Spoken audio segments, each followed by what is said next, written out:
একটি নির্দিষ্ট ভৌগোলিক অবস্থানে চাষ হয়ে আসছে নবাবগঞ্জের বেগুন। এমনকি প্রাচীন কাল থেকে এই বেগুনের সুনাম যথেষ্ট রয়েছে। এবার মালদহের নবাবগঞ্জের বেগুনের সুনাম ধরে রাখতে বিশেষ উদ্যোগ উদ্যান পালন দফতরের। ইতিমধ্যে নবাবগঞ্জের বেগুনের জন্য জিআই আবেদন করা হয়েছে। ভৌগোলিক অবস্থান, বেগুনের বৈশিষ্ট্য, ঐতিহাসিক গুরুত্ব সমস্ত বিষয়গুলির উপর ভিত্তি করে এই বেগুনের জিআই আবেদন করা হয়েছে। মালদহ জেলার পুরাতন মালদহ গাজল ও রতুয়া ২ নম্বর ব্লকের মহানন্দা নদীর তীরবর্তী সামান্য কিছু অঞ্চলে এই নবাবগঞ্জের বেগুন চাষ হয়। উদ্যান পালন দফতর জিআইয়ের জন্য আবেদন করেছে।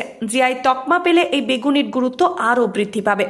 এমনকি দেশের বিভিন্ন প্রান্তে ও বিদেশে রফতানির ক্ষেত্রে অনেকটাই সুবিধা হবে ব্যবসায়ীদের কাছে। জিআই তকমা পেলে কৃষকেরাও এই বেগুনের দাম ভালো পাবে। নবাবগঞ্জের বেগুনের পরিচিতি আরও বৃদ্ধি পাবে। এই সমস্ত দিকগুলির ওপর বিবেচনা করেই ও কৃষকদের উৎসাহ বাড়াতে জিআই আবেদন করা হয়েছে।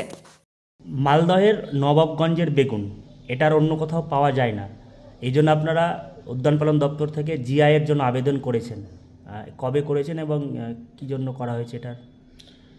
অ্যাকচুয়ালি আমাদের মালদা জেলাতে আমরা 3টে আমের জাত আছে, সেই 3টে আমের জিআই পেয়ে গেছি।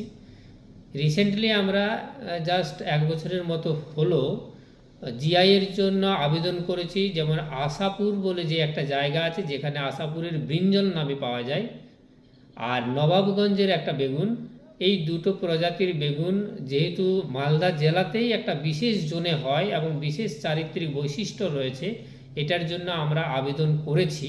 তার সমস্ত তথ্য, পরিসংখ্যান, হিস্টোরিক্যাল বৈশিষ্ট্য, কোন জায়গায় হয় ইত্যাদি চারিত্রিক জিনিসগুলো পাঠিয়েছি।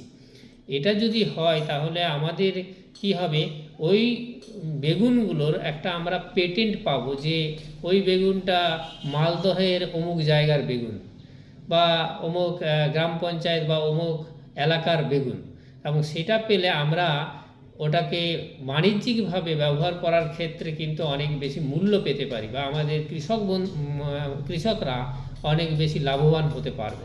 সেই সূত্র ধরেই আমরা এটা একটা স্টেপ নিয়েছি। গভর্নমেন্টও সর্বতোভাবে চেষ্টা করছেন যাতে জিআই আমরা পাই। এতে কি জেলার বাণিজ্যিক বা অর্থনৈতিক উন্নয়নের সম্ভাবনা রয়েছে? হ্যাঁ, যদি আমাদের জিআই পেয়ে যায় তাহলে এর ভ্যালুটা অনেকটাই বেড়ে যাবে, এবং সেক্ষেত্রে আমরা যেমন বাসমতি রাইস বা রসগোল্লা বা হিমসাগর বা অন্যান্য যে আমগুলো পেয়েছি, সেগুলোর যে কদর, আমরা যখন কোনো মেলা করতে যাই সেখানে কিন্তু ওই মালদহের অমুক ভ্যারাইটির আম, তার মানে ওটা একটা ভ্যালু অ্যাডিশন হয়। এইটা হওয়ার সম্ভাবনা থেকেই থাকে। মালদা জেলার নবাবগঞ্জের বেগুন সারা দেশে সুখ্যাতি পেয়েছে।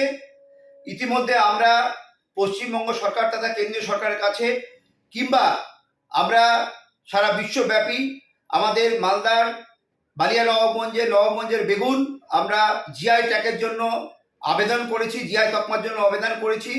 পশ্চিমবঙ্গ সরকারের পক্ষ থেকে ইতিমধ্যে উদ্যোগ গ্রহণ করা হয়েছে। মালদা জেলাতে আমাদের কয়েকটা প্রজাতির আম ইতিমধ্যে জিআই তকমা পেয়েছে। আরও কয়েকটা প্রজাতির আমের জন্য অ্যাপ্লাই করেছি আমরা। এছাড়া মালদা রসকদম্ব আমরা জিআইয়ের জন্য আবেদন করেছি। সেই সঙ্গে আমরা আশাবাদী যে আমাদের জেলার মালদা জেলার নবাবগঞ্জের যে বেগুন আছে, এই বেগুন জিআই ট্যাগ পাবে এবং সারা বিশ্বব্যাপী, সারা দেশব্যাপী আমাদের এই বেগুনের আমরা বাজারজাত করতে পারবো।